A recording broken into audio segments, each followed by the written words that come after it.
It is estimated in 2022 that 24.9 million people were victims of human trafficking. That number defies comprehension for most of us, but it's a sad reality that today's guest faces each and every day. Project Rescue Children is the small but mighty organisation doing incredible work across the globe, fighting to end child trafficking and exploitation of all children. Adam Whittington is the founder and volunteer CEO of PRC, and I'm thrilled to have him on the show today. Adam, thank you so much for joining me. You're welcome. Thanks for having me on again. I always enjoy our conversations. The topic is a little bit heavy, but I feel that it's one that's so important for us to have and continue having until this is an issue that, you know, a conversation is no longer needed. And as I was preparing for this, it did get me thinking that when I first spoke to you back in 2020, it was very hard to get eyes on the interviews that we did. And it's because, I know it's because people feel very uncomfortable with this topic because there are some horrible details, obviously, that need to be discussed. But I feel that there is slowly a shift is happening, or at least that's my interpretation, that people seem to be engaging more with this topic. And I'm not sure if it's because I've done so many interviews on the topic now that my audience is engaged, but is that something that you've found, that more people are open to hearing about what's happening? Absolutely, definitely. It is the last 2 years in particular. It's growing in numbers. The people who are jumping on board, raising awareness, all types of activities just to uh, get this conversation started that really before then nobody wanted to hear about. And you know, there is still a long way to go as far as raising awareness, but it's definitely going in the right direction from what we see. And the more, the more people talk, the more people who do podcasts and raise the topics, it's only beneficial at the end for children, as what we see. And the hesitation, is it because the conversation is just too uncomfortable for most people? I think so. I think, in particular, with what we do, we try to really zone in and we really try to target topics that nobody else is really, as an example, child sacrificing. I think we are only really one of the only charities in the world who are really digging deep, raising as much reality awareness as possible. And by that, I mean actually trying to show images and videos of real sacrifices, blurred out, obviously, because we just cannot show the real content. But we are, from what we know, we are the only charity in the world doing that. Most charities will post a fancy template with just wording or something. Well, it's great, you know, as far as trying to help with the awareness, but it's not hitting home with people. People read it, see it, and swipe on. People read and see our content and are shocked. They're stunned. That is what triggers the people to want to be able to help. And this is why we're taking a little bit of a different approach than the norm of what people are trying to raise awareness for. One thing before we get into the crux of what you and I are going to be discussing today, something that happened during 2022 was a number of licensed therapists came out and started talking about the term MAPS, minor attracted people, and that we as a society should be using that to talk about these people that are sexually attracted to children, as opposed to calling them pedophiles, because that terminology is offensive. And I'm just curious, I was highly offended each time one of these people came out of the woodwork and started talking about how these people deserved, you know, not to be slurred with the term pedophile. And I'm thinking, are you freaking crazy? These are people that rape and touch children, and nothing in my book gets lower than that. So I'm curious, for you working in the industry, How did that affect you when you heard it? To say I was shocked, not really. I think people have to understand not only are pedophiles and their sympathisers. I think people also have to understand there's pedophiles, but there's a massive community of sympathisers, and they are half the problem as well. Um, they are masters not only of manipulating kids, but they're masters at manipulating communities, people, uh, and this is the whole maps thing.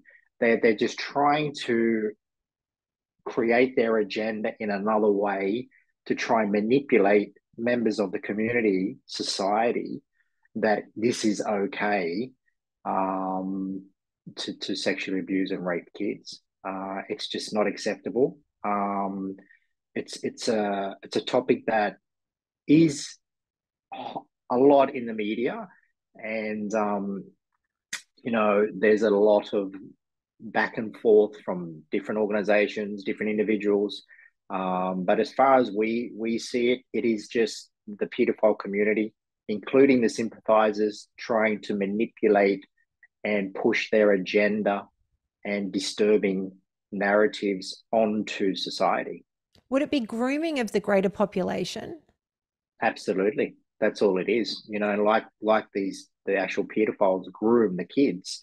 Mm. We always tell people they also groom friends, family, community members, the society. They need that support to try and push these abhorrent crimes onto everybody else to accept it. There's a show on Peacock that I have been watching called A Friend of the Family, and it's starring Anna Paquin and Colin, I think it's Colin Hanks. And it's a story of, I can't remember the name of the family, but this girl, Jan, was abducted, I think, twice by this friend of the family.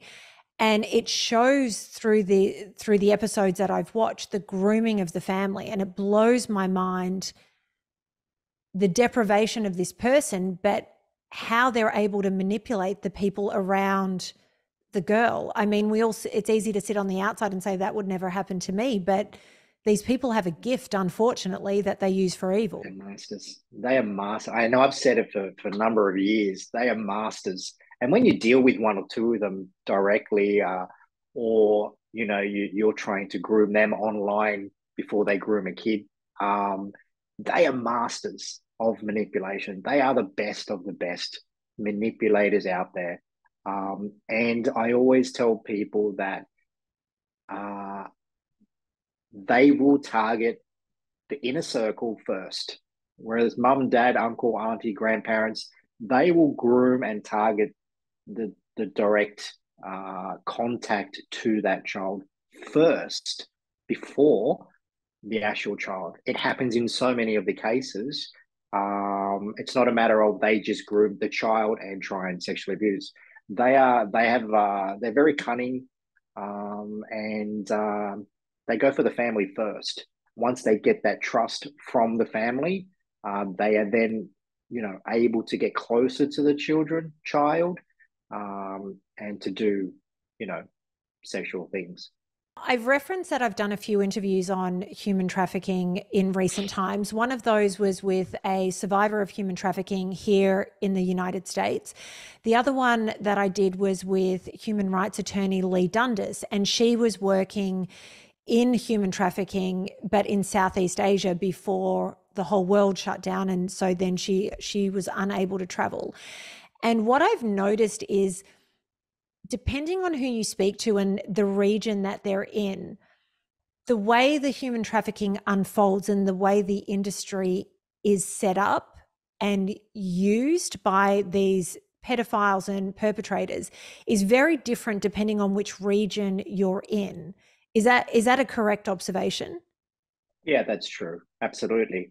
You only need to look at access to internet as a big factor. As an example, the Philippines. It's ground zero for um, webcam live streaming abuse because obviously they speak good English there. The internet connection is quite good. And obviously poverty is a big thing. Whereas you say Africa as an example, they don't have that internet connection so good yet. So it's probably delayed, the live streaming type of abuse, trafficking. So it definitely does make a difference where. In Asia, everybody sort of focuses on, I think we brought this up last time. Many people focus on Southeast Asia, and yeah, of course, it's a massive problem. Um, a lot of it is bars and clubs. It's a big focus on the trafficking and exploitation of not only kids but women as well. Whereas in Africa, it's not like that. There's most of them are kidnapped. There's abductions happening off the street.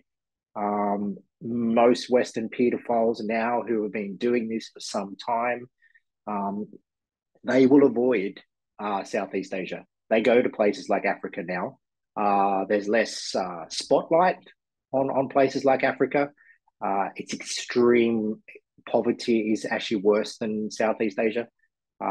So it really just depends. But yeah, definitely. And then again, as an example, Australia, it's quite isolated. So you don't have that uh, um, people going there for like sex trafficking and sort of stuff like that, rape trafficking, as we call it. Mm. We don't call it sex trafficking when it comes to minors. So it definitely is geographical. You've already touched on this, and this is where we're going with this conversation. Satanic rituals and child sacrifice. For a lot of people, I think they're terms everybody has heard, but I think for a lot of people, they think of it as a conspiracy theory, but it's Yeah, actually a real thing that you're dealing with on a daily basis. yeah. It's definitely a topic that listen, we partnered up with an amazing organization, Make a Child Smile in Uganda, probably 2 years ago. Again, we focus really on areas that are not being touched, locations where children are being, all these things happening to them, where the world is ignoring. Everybody's focusing again on Southeast Asia. And that's not to say there isn't a problem. I'm just saying we concentrate on other areas and more deeper. So we don't operate in bars and clubs. That's not our thing. We find a lot of survivors, especially who are not minors, they will go back into that scene, whether they're rescued or given a few days uh, um, support, they always seem to go back into it. Mm-hmm. But so we avoid that. We go into places like Uganda and benign. We're starting to touch in Nigeria, which is just a totally different planet in trafficking and exploitation. But Uganda, we partnered with these guys who solely deal with sacrificing. It was something new for us a couple of years ago. It's definitely something that we heard of, but we just didn't, we weren't involved. But over the last year, I visited our partners and I met with law enforcement, Interpol commissioner, and I really wanted to show the world that because I receive all the, we can't put out what we see on social media. And I've sent a couple of pictures to you, Yes. but there's so many, like nearly every other day, I'm getting pictures of kids sacrificed, throats cut, genitalia cut off, tongues cut out, intestines removed, everything, and the pictures are there and raw. And I thought, this is just nuts. So I made a trip for the first time last year. And I wanted to really get people away from the conspiracy theory and this is really happening. It's 2023 and kids are being slaughtered like animals and thrown on the side of the road after they've been, sacrificed and heads cut off, everything. So I made a trip and I tried to raise awareness as much as I could by doing interviews with survivors who lucky enough the small percentage do survive for whatever reason, parents who have had their kids sacrificed, law enforcement, detectives who deal with these cases all the time. I interviewed all of them, and because I wanted to try and show the world that, you know, whatever's happening out there, there's nothing more important than these kids who are being slaughtered. And I'll say slaughtered because that's what it is. Mm. And so we've really invested a lot of time, resources, and some finance as well into Uganda to deal solely with child sacrificing. And I've learned a massive amount over the last year. Um, I just don't understand how it's happening, and everybody's ignoring it. And there's nothing out there in Western media. Local media do touch on it, but it just seems to be like a topic that everybody just wants to avoid. But it should be the main headlines of every single day that kids are. And you've got to see these kids. You've got to see the images and videos of what's happening to really understand. So that's why with my social media, even though things are blurred out.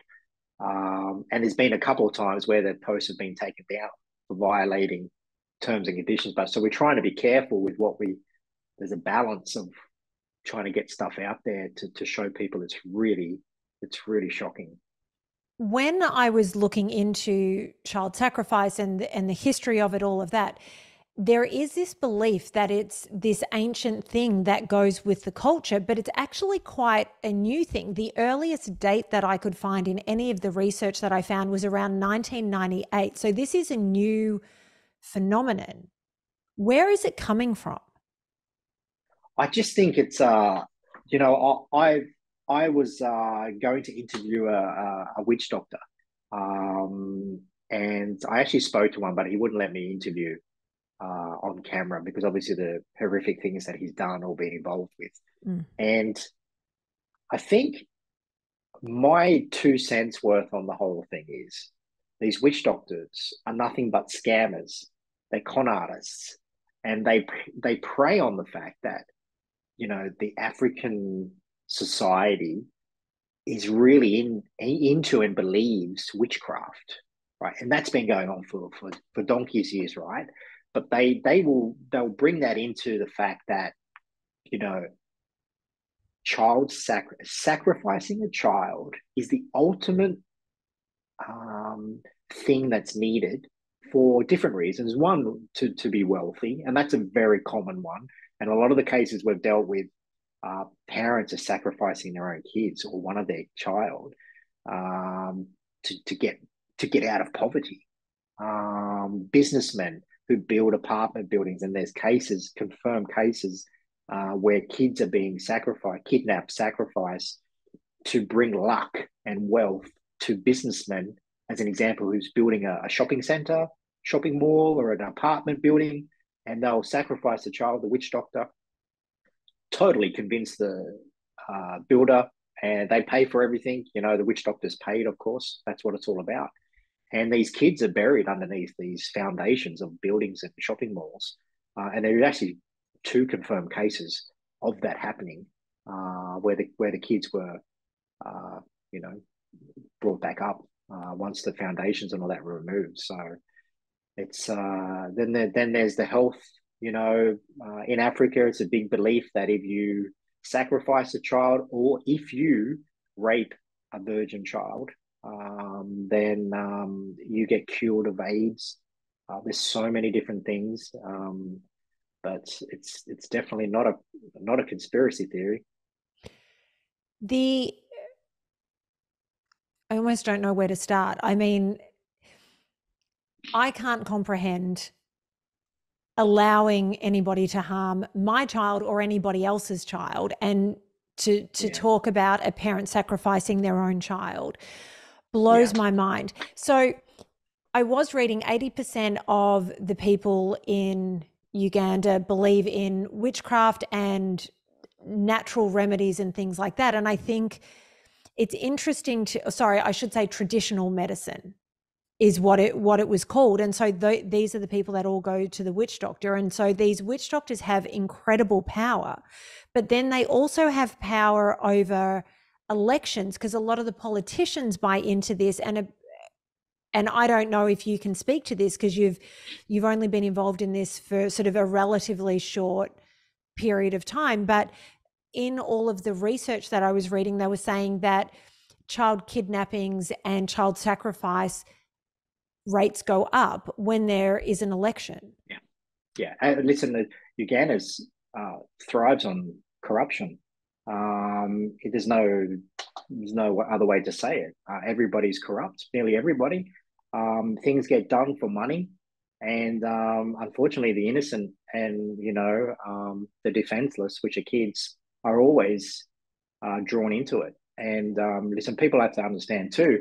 It's not just a matter of the witch doctor saying go get a kid and sacrifice. There's more to it to that. And we're involved in cases where we're still ongoing now, where the witch doctors groom, a really poor parent who comes to them for financial trouble, or a businessman, and there's a process. It's as simple as that. There's like, you have to do certain stages, certain steps before they actually finally get you to sacrifice her. So it's like a bit of a different stage process. It's not just there's a kid, cut their throat, drain the blood, and you're rich. It goes on for a couple of months, the process. Because it starts So with sacrificing animals, doesn't it? yeah, can start with something small, and then get into animals, and then ultimately it's the child, and that's the goal of the witch doctors. So it's yeah, it's definitely something that needs to be more raised awareness on. It's just shocking. And is it true that children that have scars, pierced ears, or are circumcised are not considered pure Yeah, enough to be sacrificed? So therefore, a lot of the girls get their ears pierced when they're very young to try and stop any sort absolutely. of abduction.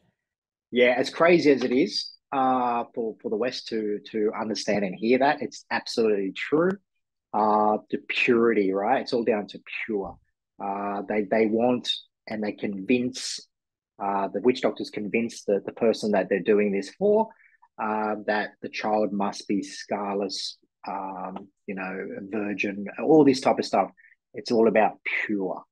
They want pure blood, pure children, and any kids with scars, ear piercings, you're basically destroying the purity of that child, and this is what they believe. So yeah, we've actually started a campaign. Actually, people have donated ear piercing equipment to PRC, and we're actually just shipping it off very shortly to Uganda.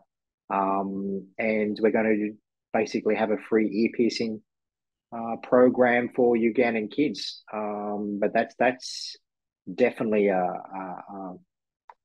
it's definitely the situation there. I mean, people think this is crazy, but I invite anybody to come. We're actually taking a few of our ambassadors this year to Uganda, and we're going to personally show them and meet survivors. We're going to, yeah, just give them a tour of reality, so then they're in a better position then to go and advocate for child sacrificing and the work that we're actually doing on the ground. So I can only imagine how moving and emotional that will be, because over the last few days when I've been preparing for this, I have been in floods of tears. There were a couple of interviews, they were all quite old, that I was able to find, but some of them with survivors, and it defies belief.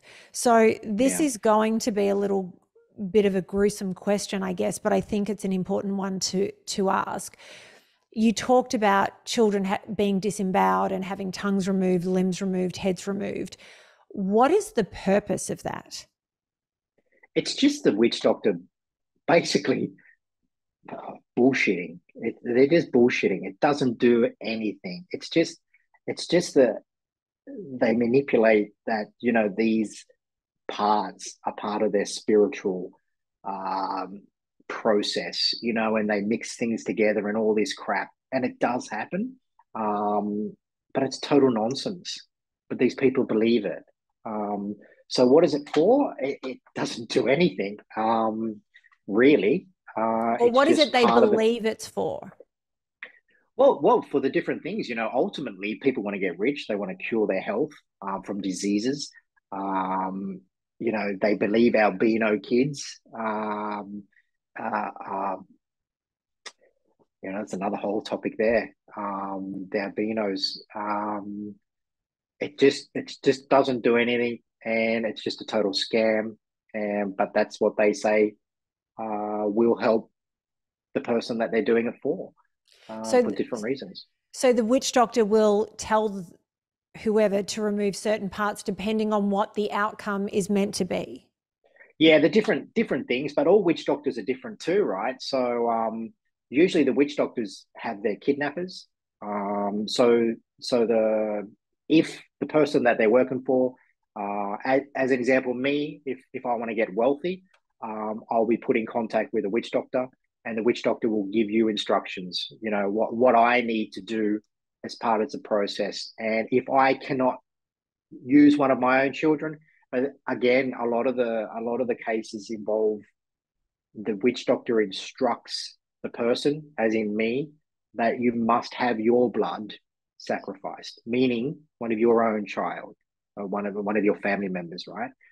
Other cases, it's not like that. So if the person that they're doing it for, me, cannot kidnap a child off the street or wherever, then they have their henchmen going, and this is why so many kids are kidnapped in Uganda. And you also have to understand too um, that most of the cases you don't just kidnap a random child because again they drill into the person that they're doing this for that this kid over here who's extremely poor lives on the street. He's not pure, right? He's not. They want a more healthier child. So they'll target mid class kids or wealthier kids, and that's part of the whole bullshit process. That child, their blood is better than this kid who lives on the street, type of thing. So it's so much involved in it, and it's quite complex to be honest. But it's a whole grooming process again. In the research that I was able to find online, everything said about how the witch doctor or his henchmen would be the ones to find the child and murder the child if it wasn't the person's own blood. But all of the cases that I could see that you have posted about, it's the parents sacrificing their own children. So it's not actually a Yeah. witch doctor doing it. So No. so are you seeing more parents doing this, or are you seeing the Yeah. witch doctors carrying it out? No, it's yeah, just to clarify, when listen, the witch doctor is the coward. He stays back. Like he's right at the back somewhere hidden in the middle of nowhere. That's where they live, right? They have henchmen doing everything for them. They don't sacrifice. The henchmen will bring the body parts. They'll bring the tongue, intestines, penis, blood. These henchmen do it if the parent can't do it. And that is all brought to the witch doctor. So the witch doctor has his hands clean, right? He's the head of the snake. He's the manipulator, and he's controlling everything. And that's why a lot of these, the conviction rate of witch doctors is next to nothing. One, the investigations are shocking because it's just the police are not trained enough, to be honest. They have no money to investigate these cases. Corruption is massive, so the witch doctors usually have a bit of money, and they'll just pay off the police just to go away, and that's finished. End of story. And that's how bad it is. So the conviction rate of witch doctors sacrificing is really low, and that's what we're trying to now change um, by supporting law enforcement with education, with getting involved with the investigation. To in one case actually leading one of the detectives. From what I know from being in the Metropolitan Police, just basic things. Evidence gathering, as an example, is shocking. Evidence just wasted and gone. So there's no link to the witch doctor and stuff like this. So, and funding as well. we're funding so many of the sacrificing investigations. So police can go in a rental car, have petrol to go, and I was actually there a few months ago, and I was actually involved in one of the arrests um, in the north of Uganda. The police couldn't get there for months and months and months, and they were just going to drop the case. And I said, "What?" I said, "He's a few $100s. We'll rent the car, and here's petrol money." And we actually paid for like 2 nights in a hotel up the north of Uganda, and we arrested one of the suspects, one of the female suspects who was involved in one of in a father who basically cut his 9-year-old daughter's throat apart.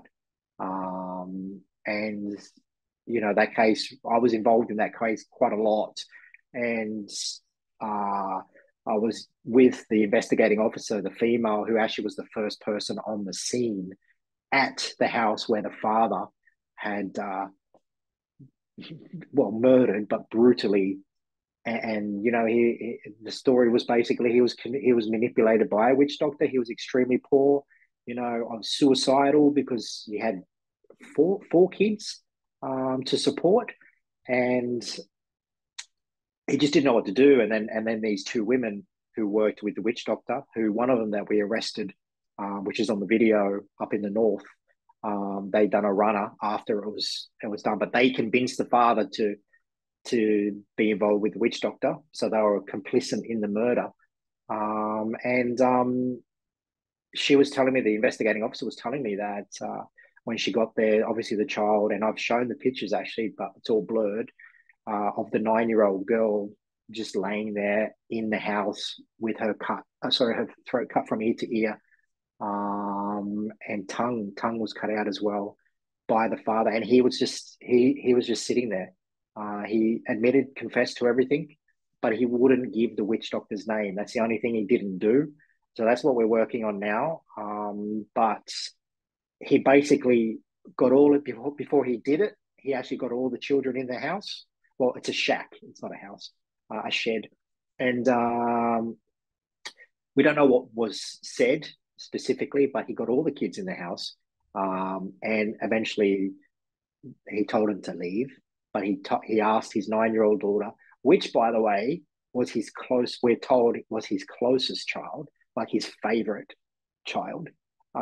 He told her to stay, and the rest is history. He basically slaughtered her, tongue cut out, and yeah.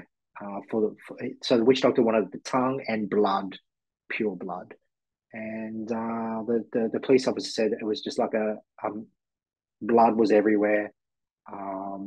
It's just horrific scene. And is the father remorseful from all of this? And then what happens to him? Does he go to prison? Well, yeah, he's in prison now. The trial hasn't started because we're still hunting one of the others involved. But one of the accomplices is arrested. We're just trying to put the pieces together because there's more than the father involved. Ultimately, we want to hit the witch doctor, but whether that's going to happen or not, but we'll definitely get the two accomplices, and obviously the father has basically given himself up and remorseful. Apparently, when the police officer was first on the scene, he was just sitting there with his hands up. I did it, and that's it. He was just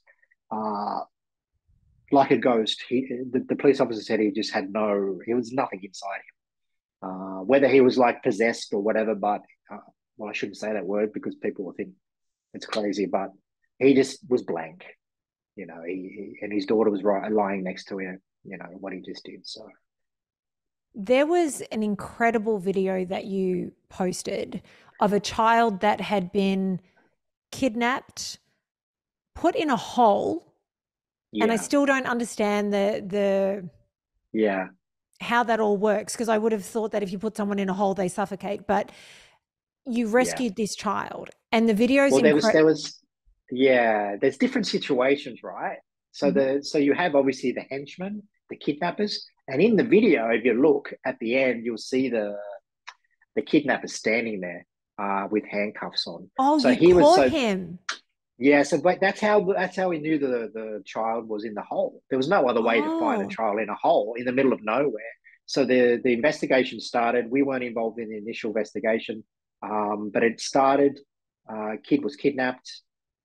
Police got involved, and then word spread about who the kidnapper was. And that's how it all sort of started. So if you look at the video, when the boy initially comes out of so the kidnapper kidnapped the child. So sometimes the distance between the kidnapper, the henchman, and where the the, the witch doctor is a bit of a distance, because we're talking along hundreds of kilometers sometimes. So they usually have drop off points, and that's what the hole was. So the kidnapper's job was to select the child, kidnap that child, place them in an allocated spot, which was the hole that only him and the witch doctor knew. The witch doctor would then come along, and this is also to say the witch doctor, going back to being cowards, they like to stand back. So this avoids the child being handed directly to the witch doctor. So they'll use a location drop off point just for a short amount of time. Well, in Uganda, it could be an hour or a couple of hours. And that is where the witch doctor then comes along and picks up the child. But things happened very quick, and the kidnapper was identified by witnesses, and he was interrogated in the Ugandan way, and he led to the hole, and that's the only way that child was found. So the people in the video are police officers, and people going on about, oh, you should cuddle him, and you should. Why is everybody filming? Well, it's an investigation. You have to record for evidence for all these different reasons. You don't just take a child out of a hole and start cuddling them. And the other fact was, in that video, is when you see the child come out and the officer sits him up, he immediately looks to the side, which is where the kidnapper was. And that's why if you look at the boy's face carefully, when he first comes out, he's extremely scared, because he saw the kidnapper. He didn't see the handcuffs. He didn't know they were police officers straight away. He thought it was just them, the kidnapper with his mate coming along. So the boy was petrified. But then obviously the police officers identified themselves and said everything's okay. And so there's a process, and there's also evidence gathering as well. So there was a couple of people writing comments about, you should just cuddle him. Well, you can't do that, because you're destroying evidence. Cross-contamination, my clothes touching his clothes, it just messes the whole process of evidence gathering, and that's what people don't understand. So it was an amazing. I mean, these things happen all the time in Uganda. It's nothing new, and it's just people don't hear about it, and that's what we're trying to change. And we've got so many things going on in Uganda, and all good things. I mean, 3 girls were rescued 2 o'clock this morning. We haven't posted it yet. We've posted a brief story on it. 3 girls from trafficking were just rescued 2 o'clock this morning. I got the messages and the pictures and the video. So it's happening every day in Uganda, and this is why we really want to put our resources and energy into child sacrificing, because it's the worst of the worst of anything involved in this whole topic of child trafficking and exploitation. Child sacrificing is the worst of the worst, and that's why we really want to. And I'm taking a more of a personal involvement in these cases, because somebody has to do something. That video that we were just talking about with the boy in the hole, incredibly powerful video. From a human perspective, I understand why people wanted you to reach out and hug this child, because I wanted to. Yeah. But Yeah. you eloquently, in the description of the video, explain why nobody was hugging the child and the reason for it, and that he was very quickly reunited with family. Grandma. Yeah. He was obviously very, very lucky. Are there many survivors of... No. The percentage of survivors is extremely low. I interviewed and met an amazing young girl. What is she now? 17. Edith, her name is. We shared her story. Her and her sister were kidnapped from a church by people that they knew. And this is how really kidnappers and witch doctors really manipulate everything. So her story is a very rare story of survival. And unfortunately, her sister was murdered next to her. They cut Edith's head was cut with an axe, and all part of the process of whatever body parts they tried to get off Edith, which we still don't know. But her sister was brutally murdered and sacrificed next to Edith while Edith played dead.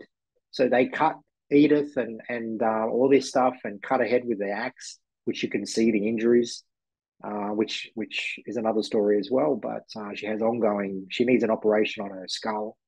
Um, but she laid there pretending to be dead on the side of the road while the traffickers basically drained the blood out of her sister's neck, and I think it was a tongue as well. Tongues are very common, and they took the tongue out of her sister while she was lying next to her, pretending to be dead, and that's how she survived.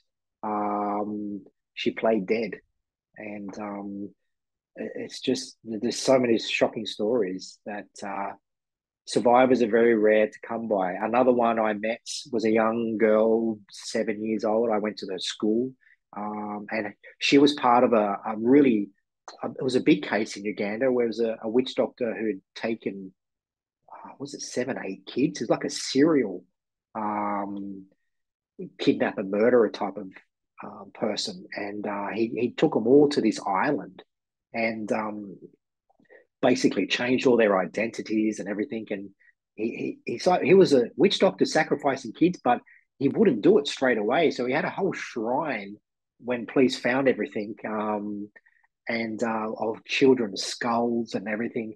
So it's really happening, really deep stuff. And so her sister, uh, yeah, the girl I met, the 7 year old, she managed to escape one day. I forget the circumstances. Like he walked away and she ran and told some people, and that's how the whole case broke. And we have the images of him being arrested, and a little guy in the back of this police truck with handcuffs. But she was another lucky survivor, but she ran away. But he was a really weird one, that one, because like I said, he wouldn't sacrifice the kids straight away. It was like using them as a trophy or toy, type of thing before he would sacrifice kids. But yeah, he's in prison now for life, obviously. But there's so many cases, but very rarely are there survivors. Very rare. The children that do survive, apart from their physical scars, I can only imagine how deep the emotional and mental trauma is. But Yeah. I Mm. guess they live to be able to fight for all the ones that couldn't. It's the only way that as a human Absolutely. I can make sense of something like Yeah. that. Yeah. What is the personal toll dealing with this day in and day out that it takes on you? Mm. I get asked this a lot. I've listened to. I'd be lying to you if I said it didn't. I'm just a person as well. You know, I have three kids myself, all young. Um, I guess I've come to the point where I've seen so much that when a new case pops up or my telephone buzzes with images of, a kid with a head cut off or whatever, I guess I've come to the point where I just zone it all out. You can't get emotional in this job. You really can't. And it's like our dark web team who sees, the dark web's another story, but the team sees infants getting raped, all this torturing and girls and boys and you've got to block it out. Otherwise, you can't do what we have to do. And that is ultimately to help the kids, if not try and apprehend with law enforcement the perpetrators. But if you start getting emotional, one, you'll go fucking nuts, to be honest. You couldn't do this job for a few days. Um, and I think with my law enforcement training as well and seeing, you know, some dead bodies and stuff during my time in the Met Police. And I think police officers will say the same thing. Yes, it does affect you, but you come to a point where you see a dead body and it's okay. You just got to do what you got to do, whatever you're there for. And that's how it is with me, I guess. But I'm not saying it doesn't get to me. I just learned to block it out, and it actually drives me more. You know, I see these cases, and the three girls this morning, who were rescued in Uganda. It's like, okay, let's go after the track. Let's go after the trackers. What are we going to do? I don't care. I won't sleep this morning. So I've been on the phone, and actually, just before this meeting, I've got the pictures. So I like transparency, right? I don't just like just saying something. So it was just before this meeting that the team and detectives arrested the trafficker for the three girls, and that was a matter of all just sending $200. Okay, here's petrol money. Let's go and put this track the person's phone, and let's get the location and arrest them. It's this. But I going back, I block it all out, I guess, is the simple answer. We've touched on the laws and law enforcement. I was reading about the 2016 amendment to the Children's Act, and under Clause 10, this is in Uganda, obviously, it protects children from violence and provides a right to access child protective services. And that development specifically prohibits child sacrifice, trafficking, sexual exploitation, and female genital mutilation. And it's also meant to ensure that victims get services. So, are the authorities trying to implement these laws and enforce them as best they can? I understand there's obviously corruption and financial issues, but are they trying to uphold all of Yeah. those laws? Well, let me be very straightforward. Some are, some aren't. And we will only ever work with somebody who's not corrupt, who won't take money.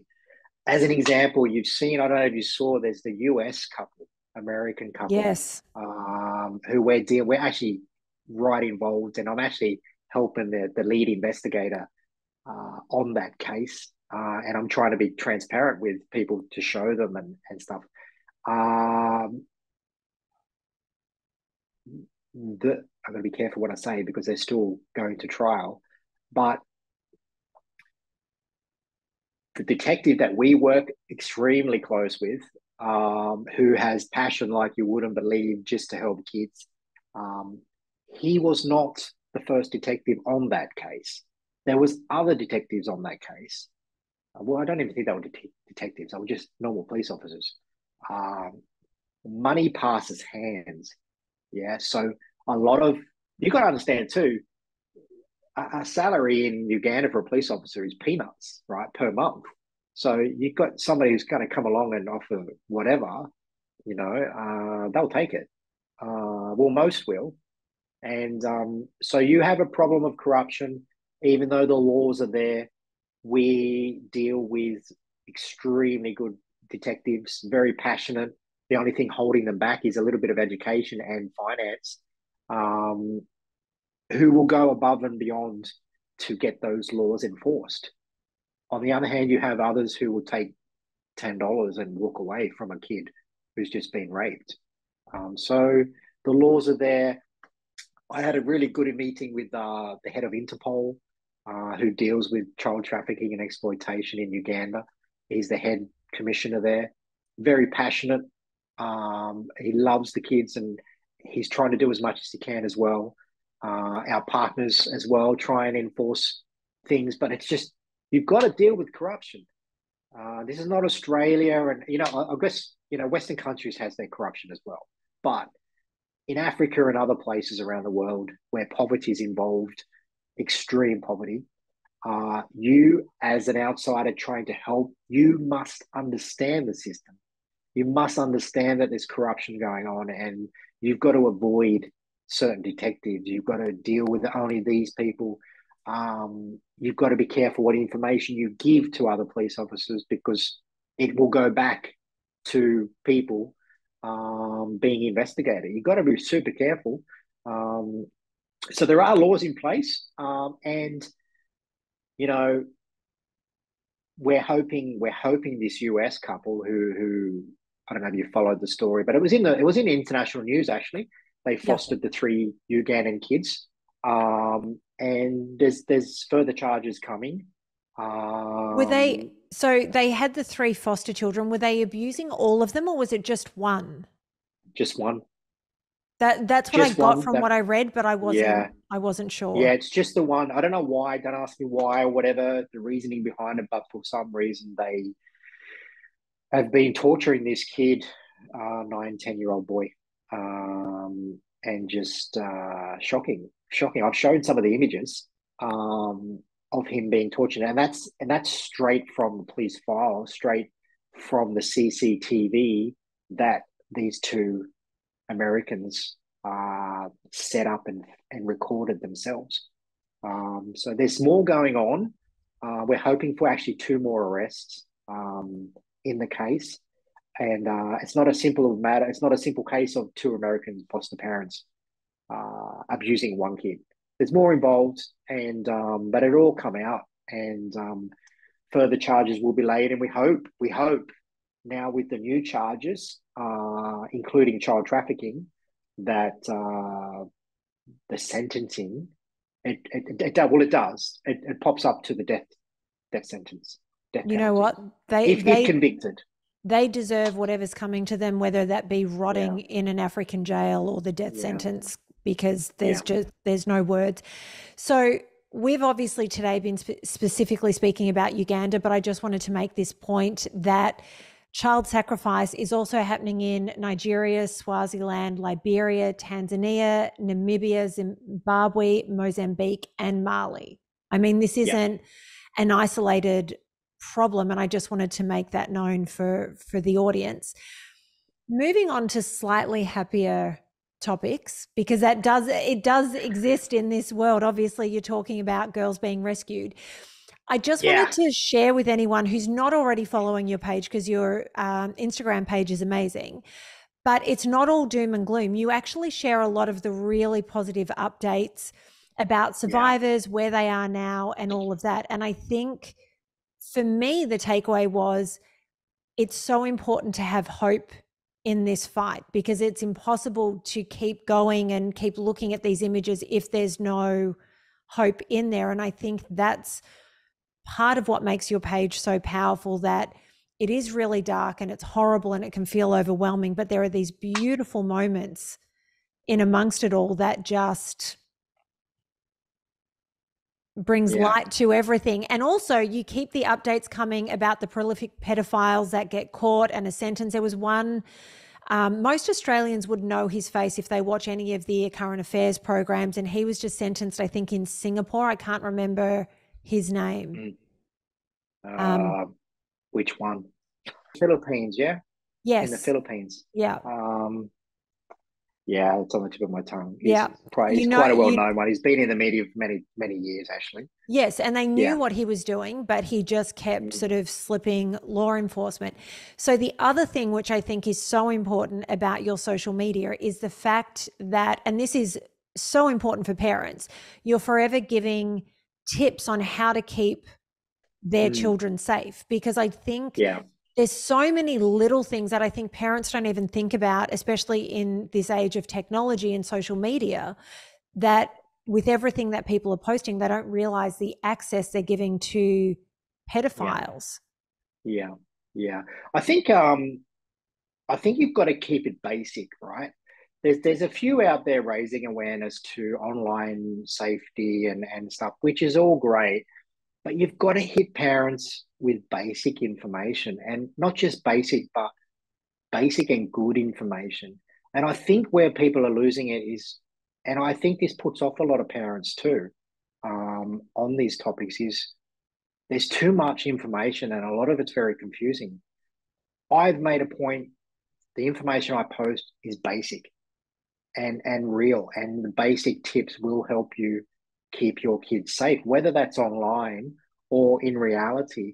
And giving and I have a pet hate of people putting their kids' private information on their bios in social media profiles. It's just the biggest no no. because it's the first place groomers, predators look for is oh look, she's got kids. These are the dates of births. This is their locations. Easy. I live not far from there.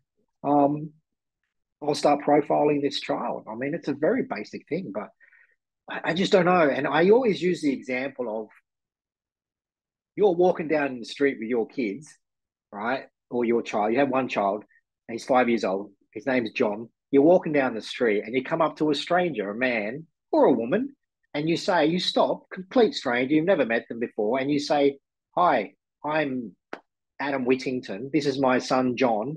He's 5 years old. He was born on the 1st of January 2000, whatever. We live over there.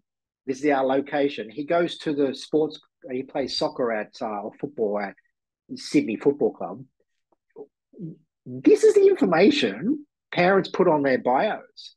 What is the difference between, because parents won't do that on the street, right? Well, no one would do that. So why are you giving a potential 8 billion people online that information? It's the same thing. It's like you walking down the street, giving it to a total stranger. You don't do that. And most people, well, I don't think any parent would do that. So why are you doing it on social media? And parents won't answer because they don't know. And a lot of mums, and listen, I love the mums because I think their passion to help kids is, like I mentioned to you before this podcast, is far overrides the dads and the men. I don't know where you are, dads, but if you're listening, you need to step up for all the kids and don't just leave it down to the mums to advocate, to speak out. You've got to step up. But mums are the worst for putting private information on their bios because I think a lot of them think it's cool. It's like it's a cool status thing that I'm a mum and this is you're not cool at all.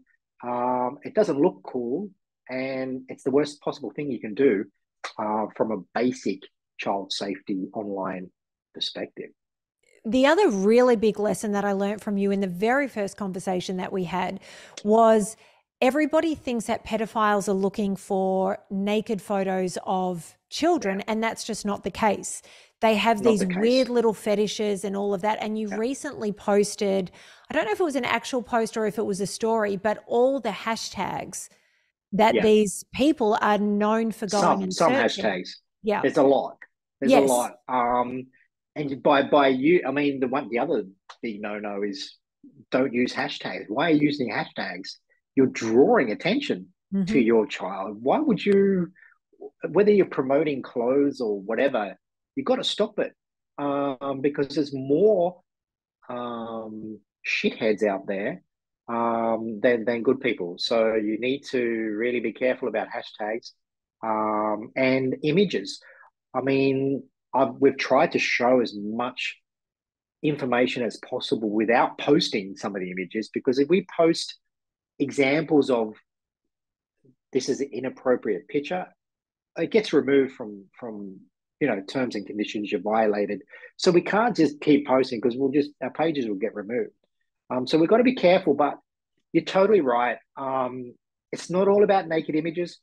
In fact, and I say this all the time, most of the images our team sees in the dark web are stolen from mums' social media accounts, screenshot, manipulated, Photoshop, whatever you want to do, is being done. And a lot of the images in the dark web are not just naked images. There are perverted images that have been sexualized by predators, whether that's kids with their legs spread open, bending over, the classic one,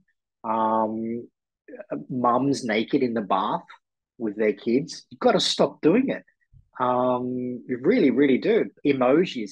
And I actually did a video the other day. I don't know when it was, but sometimes I go off in a rant. But I did a video the other day, and it was like, some celebrity. Oh, don't start me on influencers. Right? My inbox is full all the time of concerned mums, always mums, I love you to death, about some influencer who's just posted a naked completely naked image, but you can't see anything, but naked in the bath with their baby or holding their baby naked together. And you have all the photographers and all their followers saying, oh, this is such a cute picture. This is... Or I get all the concerned mums who are messaging me saying, Adam, have you seen this? But so I did a short video the other day, and a lot of them put emojis and stickers over their, penis or vagina or the bum or breasts or whatever. You've got to stop doing that, because I don't know how clearer can I be, but the emojis can be removed, right? Emoji stickers can be removed. You will not see the original picture, but all they do is transfer an image or body part that looks similar or fits into that. They then have a full naked picture of your child that goes into the dark web forums and websites. And you've got to see the chat that goes on by hundreds, thousands, tens and twenties of thousands in these forums of what they do. And they share your kid's image that you have no idea. So my point is, if you're going to post an image with a sticker or an emoji over it, automatically you must understand it's inappropriate. If you're going to post anything with emoji or sticker, your brain must start thinking, this is not right. Why am I doing this? Don't do it. So that's the classic.